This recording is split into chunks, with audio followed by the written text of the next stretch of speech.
Azeez for Nigeria. For Azeez, oh what a goal!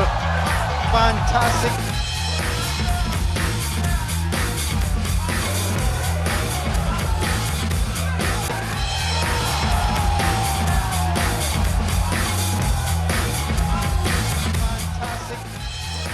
Welcome to the Azeez podcast. Hi guys, you're welcome back to the Azeez podcast. I want to thank everyone that has been supporting us, everyone that has been subscribing to our YouTube channel, everyone that has been sharing, everyone that has followed us on all social media platforms. I beg, now the way we want to they follow us, the way we want to they subscribe, now they give us more ginger, now they give me more inspiration to do this thing. I beg, make una continue to support us, make una continue to subscribe. I really thank everybody. For everybody we don't check and watch our other episodes where we don't post, I believe say today happened to be one of my happiest day because the person where I bring come for now today no be player. I fit talk saying a player before, but in don't transit. This transition is something wey sweets me well because e no easy for you to see player we play football from the grassroots level to the highest level in football, one way or the other, injury can set in. And as injury sets in can transit to become a coach. When he starts the coaching job, few people they feel say, na just initial gragra. On today's episode, I present to you the assistant coach of the biggest team in Nigeria, one of the biggest team in Africa. I present to you one coach we play for Kwara United. He play for Ocean Boys. He play for Crown FC of Ogbomoso before he move go Turkey. He scatter ball for Turkey, but injury setting. We know if he comot injury for ball, na part of this job. I present to you Coach Yema. We call him the star coach. Coach Yema, I welcome you to the Azeez podcast today. Thank you, my brother. Eventually, I'm here. We've been on this for a while because I've been busy with my club. So, another few days, I have to honor you because you're a great guy. You're my brother. And you're a good lad. You're one of the best out there in terms of whatever you do. You give your all. So, I have to be here to honor you. Bro. I feel so honored. Say I call you and you answer. I've been very, very happy. I want to start this discussion with you. Say, you as a coach, how you see that Enyimba being crowned the champions of the Nigerian Premier League 2022-2023 season? Yeah, I won't say it's a surprise, honestly speaking, because when you coach a club like Enyimba, you're expected to win something. If you don't win, the time you failure. So, and for me, I remember my first training session with Enyimba. I will never forget. That was September 19 last year. The first thing I told the player while I was on the pitch, was after my head coach, the legendary Finidi George, were come introduced to the player. I said, okay, Yema, they called the training. So the first thing I told the player is that, guy, I just left Value Jet competition that led Vandrezzer to final. And we had to pull out because of Jersey. And, I played against Remo, played against Shooting Star. I think we beat Remo, Shooting Star. Play against Plateau United, I watch Rivers, I watch Kwara United. And these are the top clubs in the country. So having seen them, and I said, guys, I think we are going to win the league. We have the players. Because I'm just coming from competition. I saw that team that are competing with us. And though it was difficult, making players to believe this. It's like you are going to see some players going to the west. It's always easy as a coach when you have same direction with players. So when you are driving them, you are pushing, shouting. They know that there's a reason for that. And we're on the same course. Yeah, it sweets me.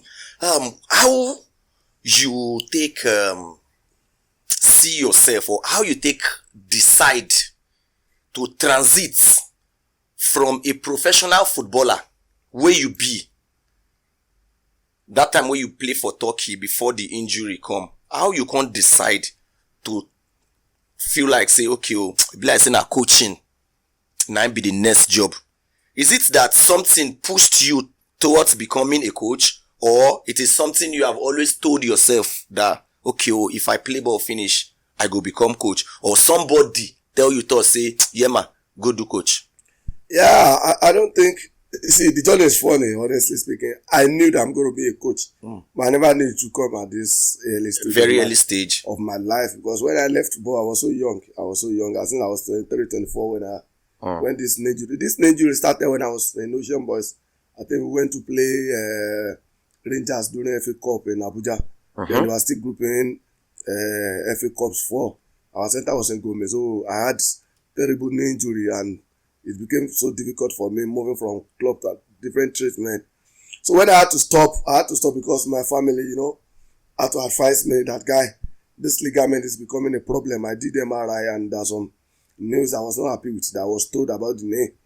So, I was told, my brothers, and I have a lot of good people around me, people like Coach Mama. I think he was one of those guys. I remember one day he said, Yema, you understand football, me and you discuss football with Coach Henry Abiodun. You understand football, we discuss football, and all those times I was injured. I always interact with all these coaches, so we discuss football, we discuss league. Even some coaches I don't want to mention, my club is playing so thing. What do you know about the team? And I will discuss how the team play, how they function with or without the ball, in possession, out of possession. So they told me, guy, the earlier the better for you. Now you have injury, you can't play football. Why don't you go into coaching? I was scared, I was like, that was don't let me say bad news I've ever had.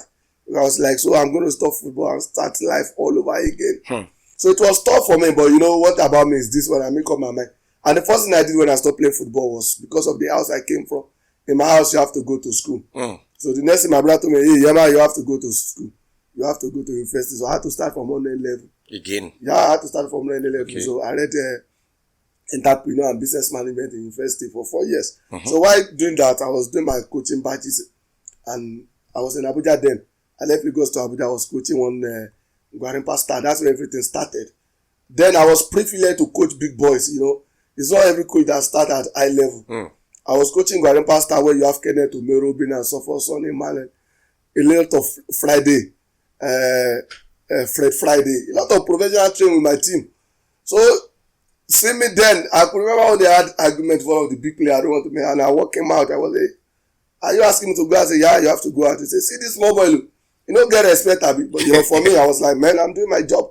And I'm not really the type of coach who comes to any senior player after training, say, bro, Alpha, you get money, give me, or okay. I'm not, even up to now, I don't really go into that, gifts from players or begging, no. So I stand on my feet, I know what I want, and I go, but I try to be fair in my judgment and whatever I do.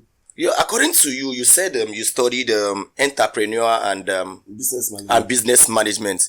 And based on what you just said right now, you said it was that same period you started doing your coaching badges. Yeah. How was it easy for you to manage those two things together? Because you and I know going to school and at the same time doing something else, like doing your coaching badges, they are two different things entirely, because you have to focus more on your entrepreneurship and you also have to focus on your coaching badges. What were the challenges you faced within that period? Yeah, I think the most challenges I faced then was finances.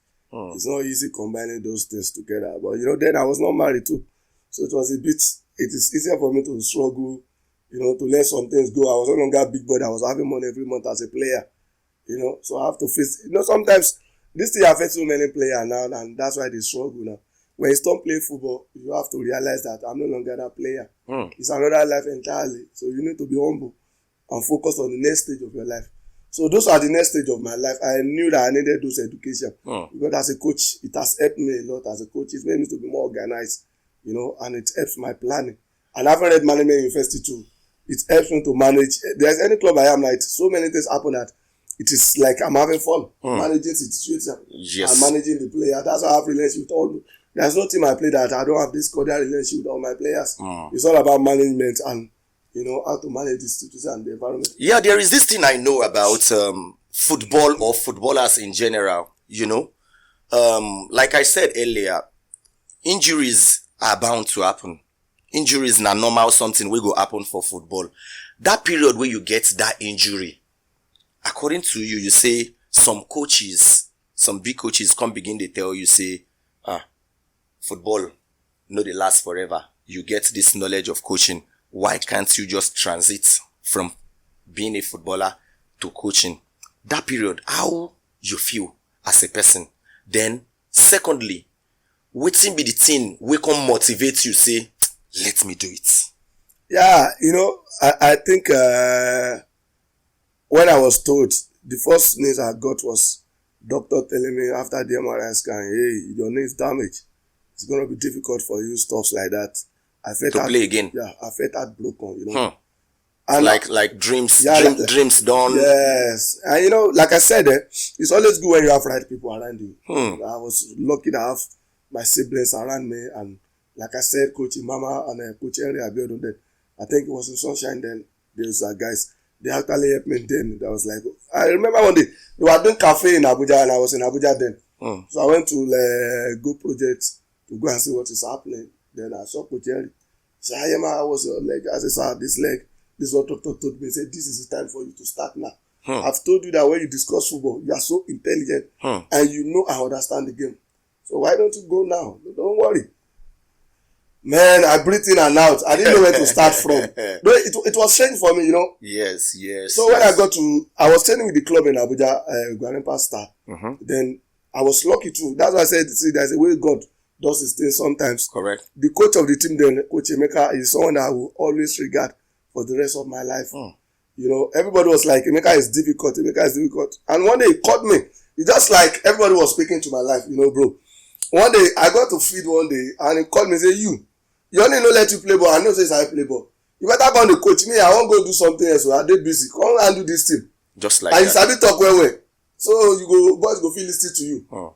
And he left just like God has already prepared this part for me. He left the team like 2 months sometimes. He doesn't come to train.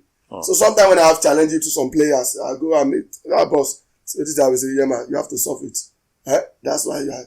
But today when I look back, everything's like, wow, everything happened. And it's been very, very fast. Another thing I did and actually helped me was I tried to bring innovation. That's why I say, education is important, honestly.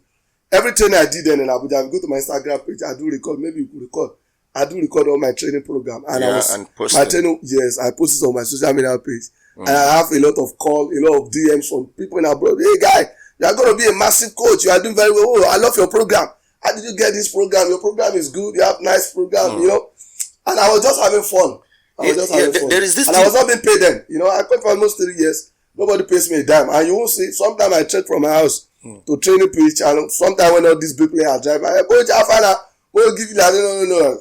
I won't see person here. I just want to keep keep to myself, remain focused. I don't want any player to, watch me. Talking about this thing you just said right now. You said when you were coaching in that team, you were not being paid. I would also like you to shed more light on some other challenges you faced when you were coaching those grassroots teams, because something I understand is sometimes it is not all about money. Yeah. And that period, you just started coaching, then there would be so many challenges about apart from money, managing a player, managing situation. How have you been able to cope with those challenges? Yeah, it was difficult. I had, let me tell you, the major two challenges I have, apart from finances, is talking to those players, because then almost all the players, in fact, a lot of players are even older than me. That was coaching then. And me, I demand a lot from myself. And the way I demand a lot from myself, that's how I demand from players. From your players. So I don't even know if it is training or anything. I was screaming and shouting. I remember one guy told me, say, you this small boy, you don't get respect because you be coach, Abi. And and I walked him out. He didn't want to go out, and I stopped training. I believe, and everybody was like, coach, do like that. And eventually, they pacified the guy, and he went out. So it was difficult for me, honestly, initially coping with those guys. But again, on the finance side, I see, Abu, when you get to some level, people will place value on what you carry. There's a sacrificial time for everybody. One of the things that we have a lot of heartbreak, I won't say coaches today, at every areas or every department in life now, is because everybody wants to be boss on time. You have to pay the price. There's a time, they call it sacrificial time. It's a time that you are a steward. You have to learn your trade very well and be good at it. So then money was not my motivation. Okay. I want to work. That's why I post a lot of my stuff on social media. Then I want to work. I want people to see my job. Then eventually, even when I was in the club, after like 1 year, a lot of people were calling me. Even in Abuja, different academy. Coach, can you come and coach? Then I have a good team that we play football college then. They were being coached with white coach. Beat them twice with my grassroots team. So everybody started knowing me in Abuja. That small boy, where they were, that small boy, So people started calling me, you come coach my, I remember somebody called me and said, coach, in the evening, come and coach my team. I'm going to pay you 30,000 every month. I didn't let her take the job because I had to, in the morning, I go to my team training. In the evening, I have books to read, I have stuff to cope with. So I didn't combine the work. So Coach Yema, how did you feel as a coach?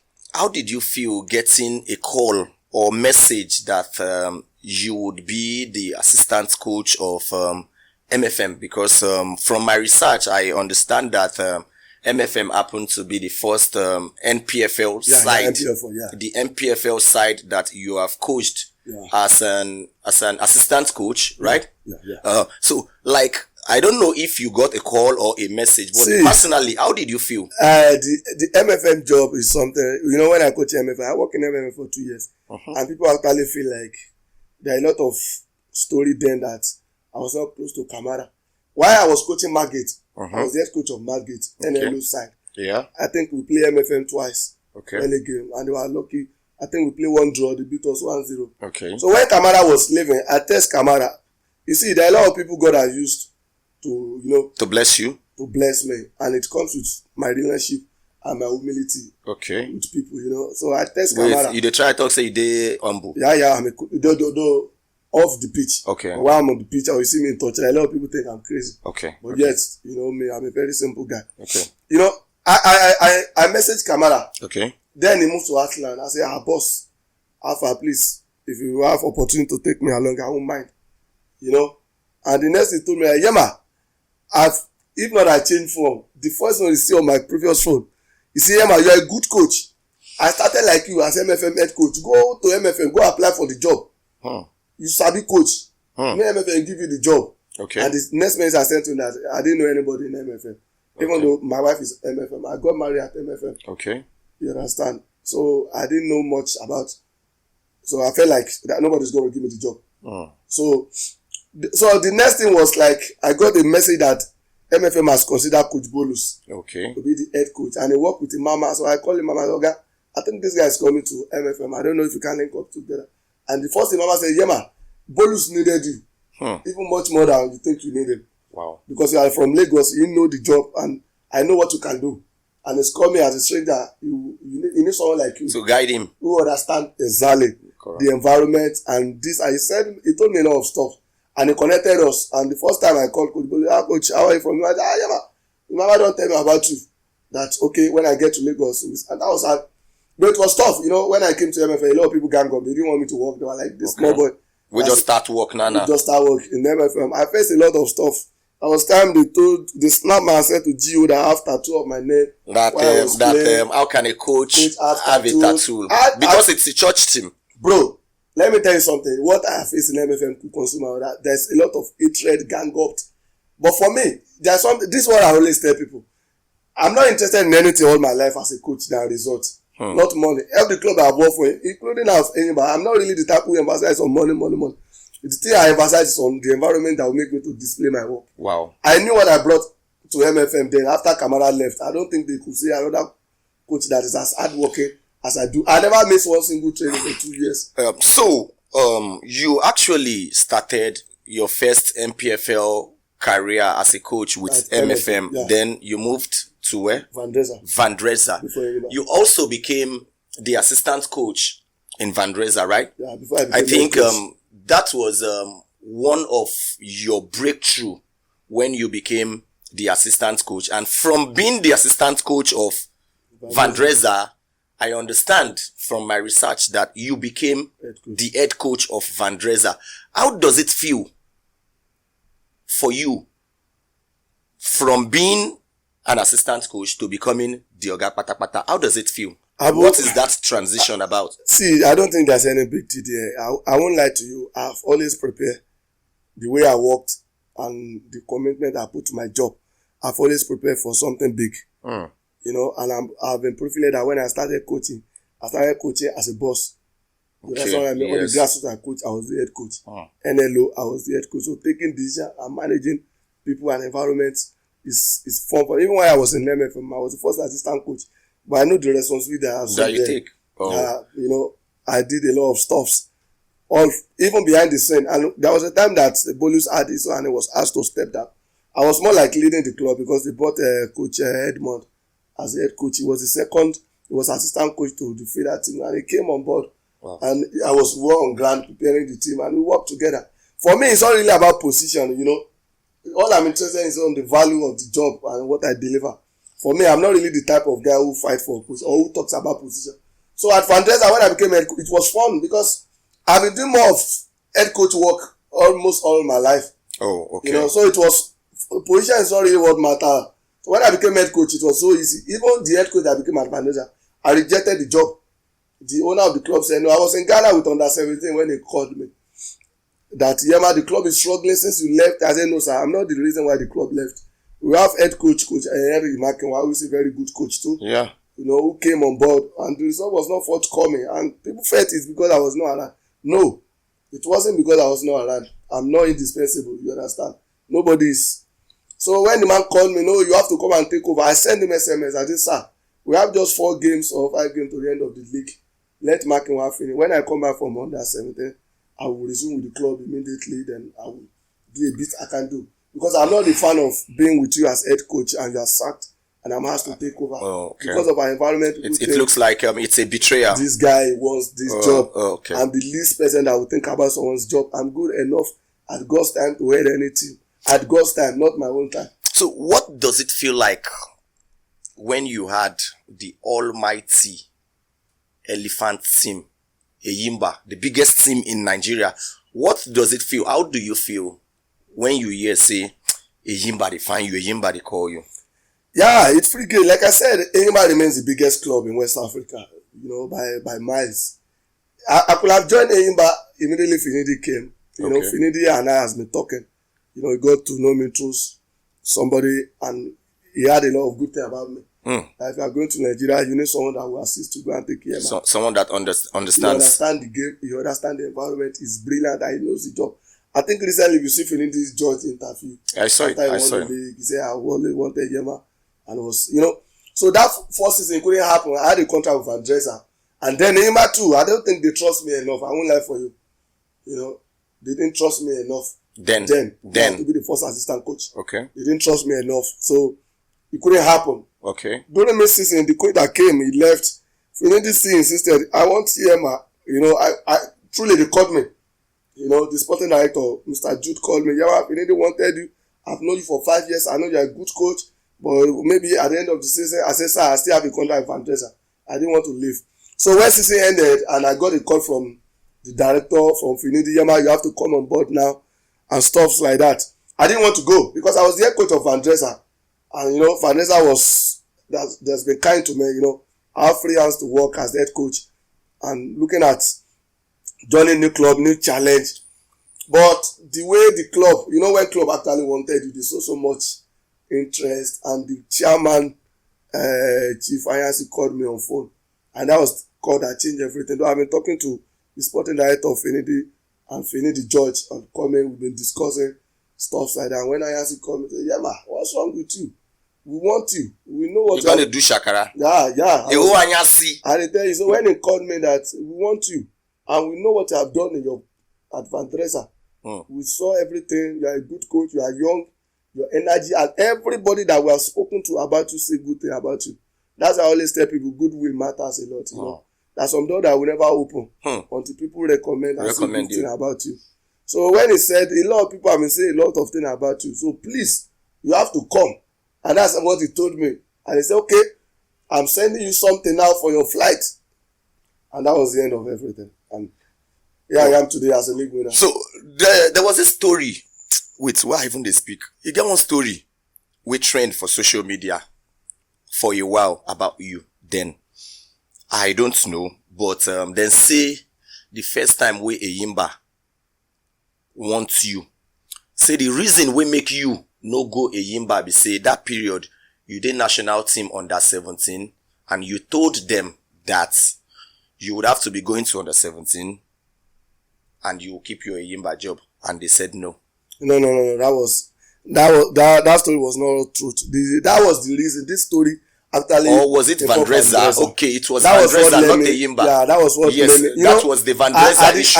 I didn't want to leave Vandrezzer. Initially I didn't want to leave because if you look at what we have built around the club, maybe we'll have promoted by now. You mean Vandrezzer? Yeah, we played good football, got to Value Jet, beat a lot of top clubs like Sporting just did now. Okay. In pre-season too, you know. Yes. So everything was going on well. Strong young team. We've understood ourselves. We've built something as a family. Even I don't need to shout. If I look at those players, I call them, they know what I wanted. Okay. So I didn't want to leave. But when I was in national team already and we're trying to prepare for Nations Cup. Okay. We are looking up to the Nations Cup, and Vandrezzer told me that you are no longer, the president said he doesn't want me to go to national team. Again, because when I was not around last time, the team suffered. So they don't want the team to suffer anymore. That they want me around. But bro, man, I'm not going to jeopardize my progress as a young coach for a team. I won't lie for you. Okay. I love all the club I've worked for. When I was in national team, I was still coming for all the Yema game every weekend. Yeah, I know. I come after the game, I go back. But my own progress is important to me too, you understand? Because tomorrow the club can ask me, Yema, you are fired. Then I've let go of my own progress and development. So that was it. Yeah, I remember when you moved to Enyimba, you still had to shuttle between Enyimba and the national team, the national under 17 team. How were you being able to shuttle? Like you are in the national team, and the national team, I remember you camped in Abuja. So how you take the shuttle almost every weekend between Abuja and Enyimba for league matches? You know, think say the thing they very, very tedious, hectic, or don't you think maybe the coaches or one of the coach would complain or feel like you are supposed to just concentrate on one or the other? No, I don't think so. That's why I said it's all about value. When people place value on you or what you carry, it's going to be stress. It's going to be stressful, and stressful for you. For me, it was tough because at the end of the day, I was feeling sick. But I have to give my all. At national team, I work with somebody who understands Nduka Ugbade, a top man that I have utmost respect for. I have utmost respect for him. And two, Finidi George, who is like a big brother to me. We've had a relationship that's going beyond coaching. Aside coaching, we are still like this. So I know both teams needed me. Yes. So I had to go on Friday. I will leave Abuja. Most time I fly to Aba after the game. The following day, I will you move back to Abuja, and I was happy that almost all the game that I went for, we were able got results. Yeah. So there's this other thing. You were with the Nigerian under 17 team, or you are still with the team right now. And those kids, I know how hard it is to manage those kids. At the same time, you are with the Enyimba team, men. How does it feel coaching men today? In 2 days' time, you dey coach small picking. Yeah. How do you try to balance your mentality? That was a nice question. Myself, I'm a youth too. Yes, I so understand. The energy is positive, and being a young guy, I've been in that stage that those kids were. And I see them like my own. You see the connection between me and those kids. Most time when I go for game, once I come back, they'll be shouting. Once they see me, Star Coach is back, It's all about managing people, and I know what those kids want. You understand? We push them to the extreme end for their own good. But at the same time too, the relationship is very cordial. Yeah, I remember the Nigerian under 17 team was at the World Cup recently, right? At the Nations Cup. I remember there were some challenges in that team that couldn't make your team qualify for the World Cup. You as a person, as a coach that sees this thing a lot, more than what I see, more than what my listeners and viewers, what they see, what would you say are some of the challenges your team faced? I think, this is the first time I'll be talking about national team. Because I be exclusive man. Not really because you're exclusive. It's because it's something that breaks my heart. Because that team has so much potential. I won't lie for you. If you see that first to get everybody, even the camp people in Nigeria were saying, no, this team is going to go all out. But I think lack of exposure and anxiety. Lack of exposure, and lack of anxiety. And anxiety. Okay. Because immediately, few days to the tournament, that we lost some of our important players to MRI, especially all our midfield. All our midfield was wiped by MRI. And this is the first time Nigeria under 17 will go to a tournament with extremely small boys. We have 6 or 7 players from secondary school. Wow. From our team. Wow. So we have to rely on those skills. And they've not been at that level before. In fact, I could remember when we got to Algeria, like 3 or 4 of them was coach. They would come and meet me. They couldn't go to Coach Ugbade, Coach Yema, I'm having FIFA. Because they've not been to such high altitude, such, tournaments before, or the weather. Okay. Some of them have not even played on such grass before. Though NFF tried their best. Every time when I see people criticize NFF, you cannot exonerate the federation too from all the total blood. They did a lot for us. Okay. Because we resume in January, even though the election period actually cost us our campaign time. Yeah. The only thing we didn't do was to travel early, like the under 20 go. Under 20 always went early, like 15 days, 20 days to tournament. Then they acclimatize well. Like the way Falcon is doing now. Yes, they are in Australia, yeah. If we had just don't play like 2 friendly games for those boys, their mentality would have changed. Some of them have not even played against white guys before. Though I knew the NFF, they proposed Germany trip for us, but that trip will have been the best that will have happened to us. Because those guys will have been exposed to weather, to white guys, to good, better environment. So I think it's just lack of, but in terms of potential, everybody saw the way that we were creating 40, 50 chances per game. But when they got to Boston, everybody's they are shaking. So, Yema, bro. From your own perspective, what do you think is the next step for the Nigerian under-17 team? Yeah, I think the next step, if you ask me, the one I would suggest is the teams who camp earlier. So many things would need to change. You need to do the MRI on time. Then do the MRI again, like 3 days before the tournament. Okay. I'm telling you have to do it immediately after the camp early, then expose these boys. Okay. You have to expose these boys like the way Senegal was in Morocco for like a month or 2 months. They camped there and eventually they won. So the boys are exposed already. Oh, okay. They are not new to such environments. And I think the federation will do. They must have that is okay. Yeah, they must have learned a lesson or two. Yeah. So that is for the under-17 team. What is the next step for the Enyimba team that has qualified to represent Nigeria at the next Africa Champions League? I'm also hearing that Enyimba would also play, I think, Africa Super League. Yeah, CAF Super League. What is the next step for Enyimba? Yeah, for me, I won't lie for you, is they have to be put in order so that everybody, the player and coaches, can be focused. That was one of the reasons why everybody was clamoring Enyimba when we came for this Super 8. That Enyimba should have won. Enyimba, they didn't even know what was happening around the team. Changing of management, new management coming, a lot of outstanding being trying to be sorted by this new government that was old by previous government. So it is tough, but hopefully we, the coaches, the only thing we are focusing on, like I said, I'm not the type of coaches, same thing goes to Finidi, because I can speak for him. It's my boss, it's my big brother, and we have this relationship. We are not interested in politics or whatever is happening outside the pitch. We've talked like 1 hour today, everything we do here, Yema, how can we improve our team this season? Important. What can each player give us? What can we demand more from players? Can we introduce new pattern or new tactical, discipline to the team? Because we are playing at advanced level now. We have to improve the coaching too. We have to coach at advanced, that is higher, because we want to play against Ali. Whether Casablanca, these are national team player. So the approach and everything has to be different. So we've been working assiduously, trying to draw a lot of programs, writing a lot of things down. And when we resume, we sit in the office like we normally do.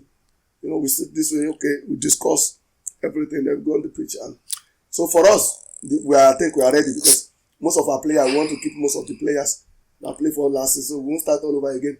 So personally, from your own angle, from your own perspective, were you in any way or any time under any sort of pressure to win the league? Bro, I won't lie for you. The most difficult part of my coaching career was that 1 week of Super 6 in Lagos. Okay. Up to now, I'm still recovering from those. It's not trauma. From the pressure. Yeah, because you see Rivers United chasing you, Lemon chasing you. It was tough. You know, it was tough. And again, because of a lot of things around the club, you have to turn to motivational speaker. Oftentimes, me and coach, we don't sleep. I'm telling you, having meeting with some players, even though they are not playing. That's where the management comes in as a coach. Sometimes it goes beyond what the coach see outside. Yeah. Sometimes even those that are not playing, we let them know the importance of sticking together. So we coach more. We do more coaching to those that are not playing in terms of talking to them than even those that are playing, so that everything doesn't get spoiled.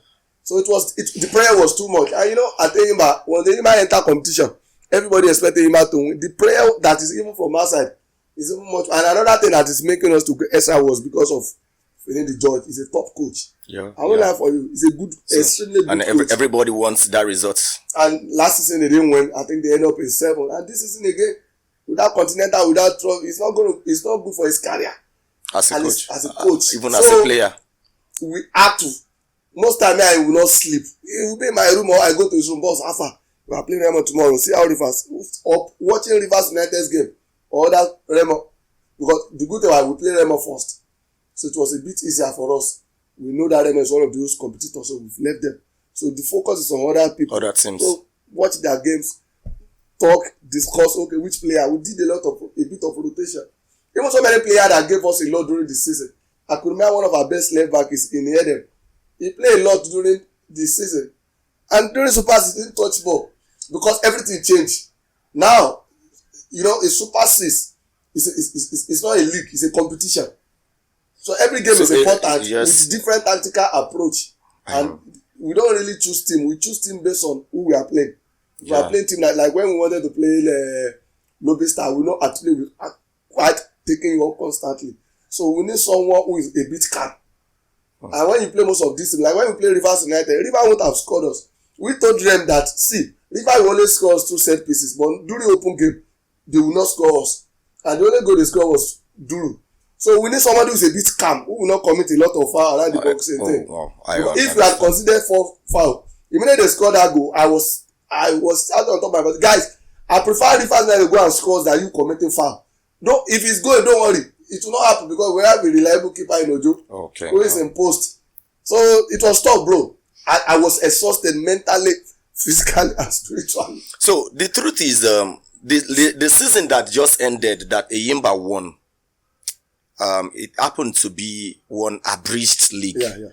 Like 20 teams being divided into two parts, right? Yeah, 10 in a group A, group B. Do you think if the season had been a straight season, do you think Enyimba would have won the league? Nothing will have changed, Abu. Okay. I won't lie for you. And most teams at the top will have come now. Okay. Like I said, you are a former Enyimba player. You know what it means to wear that blue jersey. The management is constantly. That's why I said coaching Enyimba is another thing entirely from other clubs. It's only Enyimba that you win 2-0 or 2-1. They will still say you do not play well. You only won. And when you play well, you draw. There is problem. So the demand from the club, that's why I think the club actually fit me. I won't lie for you. That's why I was able to cope. And I think everybody around the club, the management really appreciates what I bring to the club and the fans too.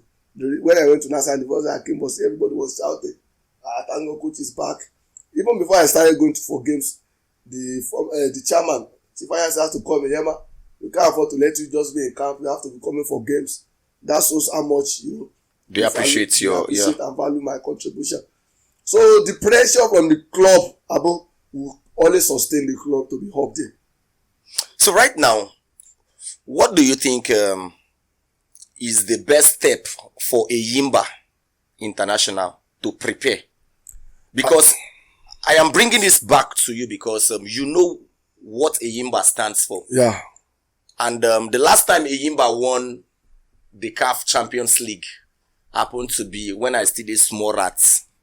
Even the primary school. I still did small rats that time. You know, it seems like Enyimba now, from reliable source or from social media pages, we have seen that they just hired the great Kanu Nwankwo as the new chairman of the team. You know what it means that Kanu is the chairman of the team? What it means that Finidi George is the technical advisor of the team. We have a Yema that is the head coach of the team. Everybody out there right now believes that Enyimba is a complete football family right now. Yeah. Everybody waited that team now. Then play football, reach the highest level. So then they expect the best from honor. Waiting you think say go be on a last bus stop for this Champions League? Where they go? Yeah, I don't really want to Abu, I have to be honest with you.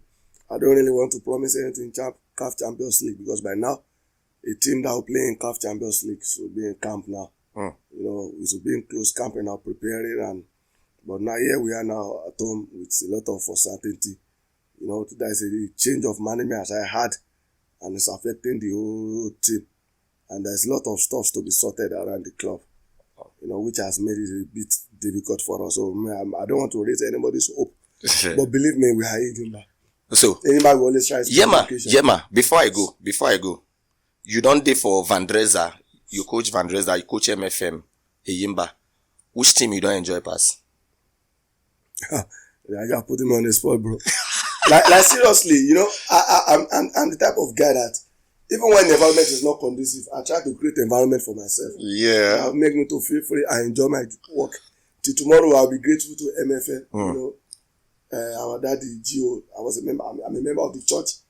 You know, and the privilege of coaching MFM because I won't lie for MFM launched me to the highest into limelight of Nigerian football. I remember then everybody would watch me during the league when I'm in touch, like screaming with this small boy.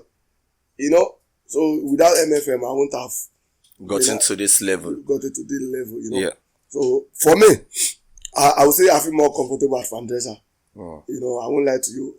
Vandrezzer was like home for me. Okay. And recently, I think I had outburst recently with one of the officials.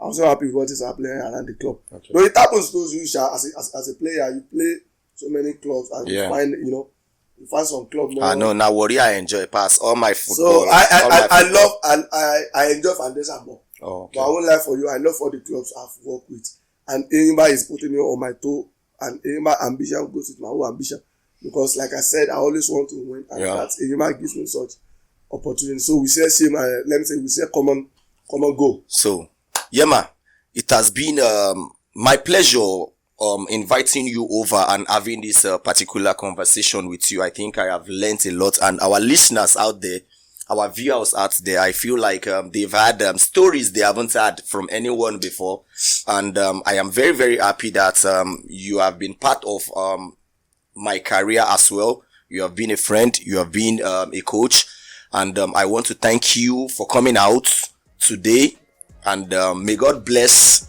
you, and I wish Enyimba International Football Club all the best in their next tournament, the CAF Champions League and the Super League as well. And to my listeners out there, I really want to thank everyone for listening to me, and it would be one thing I would love from you guys to please go subscribe to our YouTube channel, follow us on all social media platforms, and please share and tell everyone that hasn't seen our page or our podcast to please watch and subscribe. Thank you for listening. Okay, bye.